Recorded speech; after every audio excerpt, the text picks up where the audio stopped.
Hi, it's Matt from Go Green Auto. So what we have here is a 2011 Peugeot Ion, 100% electric, battery owned, so there's no lease payments. And these are probably, well, these are the cheapest electric cars with battery ownership. You know, the only ones which are cheaper than these are things like the G-Wiz or the replacement of the G-Wiz, the Mahindra. But you know, they're not quite the same cars. These are a sort of a proper car. These are quite narrow. These are made by Mitsubishi. It's the Mitsubishi i-MiEV, and they're made in Japan. They're also sold in Europe as a Citroen C0. So we've got two seats, very nice condition. This one's got the black interior. The Citroen tends to have quite a bright copper.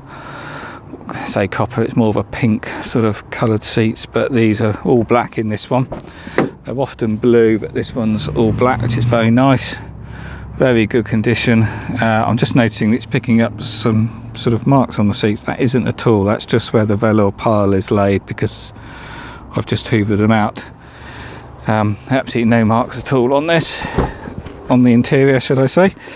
The boot on these fairly high, because the electric motor sits underneath the motors under here, under this insulation, because these are rear wheel drive, so the motor sits in the back there driving the two rear wheels. But these seats fold completely flat. You can do it one-handed like that, and then you've got a completely flat area. It's actually quite large, you can put quite a bit in there. And if I just go round to the side, you can tilt this seat, the back, to whether you want it upright or reclining as well. So quite handy. While we're at the back here, here's the charging cable. Type 1 to go in the side, to Type 2 to go to your home charger or a public charging port. So while I'm talking about charging, what you have on here is two filler caps. You have one here for the AC on the driver's side and one down here for the DC on the passenger side.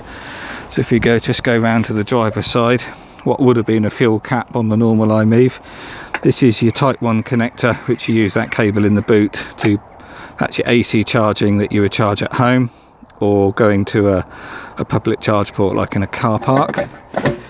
And then round here is the DC CHAdeMO connector, and this is your rapid charge that you would get on the motorway network, for example like on an Ecotricity charger, where this would charge this car in about 15 minutes to 80%, and then about another 10 minutes or so to get it up to 100%. But as you probably know, the charging is very fast, up to about 80%, and then it slows down because the batteries are getting warm. So looking here inside, electric windows all round, electric mirrors, wipers. You've got automatic lights on these, automatic transmission, obviously, as all electric cars are. And then inside you've got climate control on this, air conditioning, obviously it's, as you can see there, it's all automatic.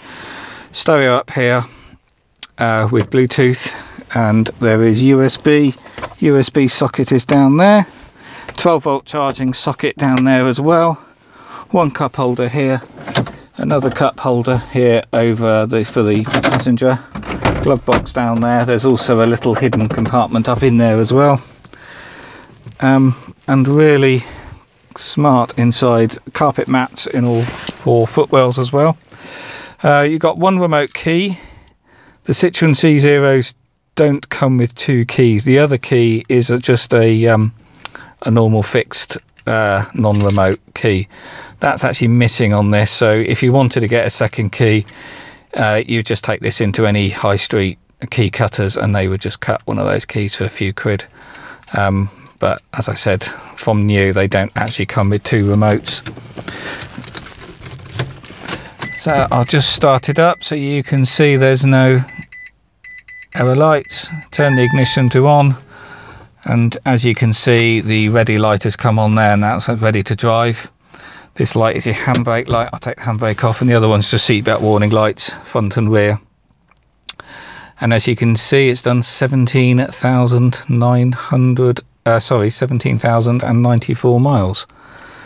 And if I stick it down to drive, move the gear selector down there to drive, it's got a D up there for drive, handbrakes off, and we're moving forward. The dash on these is very simple, probably the easiest EV to understand in terms of what the dash is showing you. You've just got a needle here, a bit like your old rev counter on a rev gauge on a normal petrol car. If you keep it down low, you're in the eco area. If you stick your foot down, you're in the power area and using more electricity. And when you lift off and you're getting the regen braking, you're actually putting electricity back into the battery, and the needle drops down into the charge zone. So very simple to understand. This is your battery, which works like a fuel tank gauge. So it's full, half, quarter, empty. It's very, very simple. So probably the easiest to understand, unlike something like the Leaf, which is just a massive lights and symbols and displays. Let me just turn it all off, and I will show you the condition outside. This car is in really nice condition. It is 6 years old, so it's not perfect. It is a second-hand car, but very minor points on it, but I will point it all out so you can safely buy blind if you want to. As we walk round, we've got an alloy wheel here, some very minor scuffing on the edge, little scrape, but it's hardly gone through the paint, but nothing that you would worry about. Going round the front, there's slight scratch there, but I haven't polished this yet, and I suspect I will be able to get that polished out. And round here, that alloy is all good. Again, some very minor marks in the paint, but actually that's all going to come out, but there is a slight dent here, but those marks will polish out, I'm sure, when I do that. So all round this side, all immaculate. Yeah, that's not a mark. Slight mark right down there. Oh no, it's not, it's tar or something, so that's nothing that will come off. As I said, I've cleaned this, but I haven't polished it yet. Going around the back, all good. The only issue is the corner of this plastic light lens has been broken, and a bit of scuffing on that's plastic there, so that's not going to rust. Clearly someone's reversed into something, but I didn't even notice it at first. It's not too obvious, certainly not worth replacing the light lens for it. And that alloy down there, all good. So there's a mark down here on the seals. These seals are plastic as well, so there's a slight scuff, that you'd expect that because they're down low. But bodywork wise, really nice condition. The whole car actually in very nice condition. There's only one other thing which I will point out, is this offside mirror doesn't fold in. You can obviously fold it in manually, but on these they've got electric folding mirrors, but only the driver's side works. But it's not an issue because it's such a narrow car anyway, and it's something that only traditionally top of the range cars have, so I'm not too worried about that. So there we go, obviously daytime running lights on the front there, and I will service this, not that they need much servicing, but I'll change the pollen filter, that's all they do on a service. But also I'll change the gear oil on the back axle. It's got a single drive, almost like a diff really, and the oil needs changing every 6 years, and I don't know whether this one's been done, so I will do that. It's a very simple job, and that's then good for another 6 years or 62,500 miles. So the final thing to explain is paperwork wise. Here's the logbook. Previous owner, one former owner, which was the Peugeot garage themselves, where it came from originally, and the registration date is the 11th of April 2011. I don't have any other paperwork, any other books. So the owner's manual and the service book is missing on this car. The service book's available to download from my website, so that's not a problem. These not the service book, sorry, the user manual is available on my website to download. As far as the service book goes, I've spoken to the garage who maintained this, and there's all the services which I'll put on the website. So it has been serviced much more thoroughly than these electric cars would normally be serviced.